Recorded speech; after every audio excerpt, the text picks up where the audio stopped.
పోవడానికి 1 గంట 2 గంటలు మాత్రం పేతురిస్తే దేవుడు తిరిగేమిచ్చాడు? 2 దోణెలు పట్టు చేపలిచ్చాడు.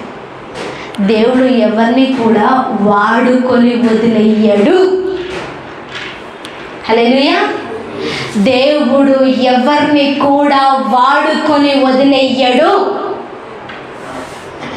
నువ్విచ్చే కొంచెం సమయమైనా, నువ్విచ్చే వాడబడే కొంచెం టాలెంట్ అయినా కానీ దేవుడు దానికి రెట్టింపు ఆశీర్వాదాన్ని, రెట్టింపు దీవెనను ప్రజలు చూచి అమ్మో అని ఆశ్చర్యపోయే విధంగా దేవుడు నిన్ను సాక్షిగా నిలబెడతాడు. అది చూచిన తర్వాత ఆ 2 పడవలు కూడా వదిలేశాడంట మనోడు. చేపలతోటే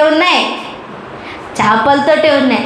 ఆ 2 పడవల్ని వదిలేసి యేసయ్యని వెంబడించాడంట. అక్కడ ఒక మాట తెలుసా? 2 పడవలు నింపబడ్డ తర్వాత అప్పుడు యేసయ్య అడిగాడంట, పేతురు నన్ను వెంబడించు అని. సరే ఇక చేపలు ఇచ్చావు కదా, అమ్ముకొని వస్తా అని చెప్పలే. లేదంటే ఇంటికి వెళ్ళి ఇవన్నీ మా వాళ్ళకి అప్పచెప్పి ఆ బ్యాంక్ బ్యాలెన్స్ అవన్నీ సెటిల్ చేసుకొని మన వెనకాల వచ్చేయమన్నా మరి పిల్లల భవిష్యత్తు, మరి మా ఆవిడ, మా ఇల్లు, ఇంటి నిండా సరుకులన్నీ నింపేసి వస్తా అనేమి అనలే. ఆ 2 దోణెల చేపలు వదిలేసి యేసయ్యని వెంబడించాడు.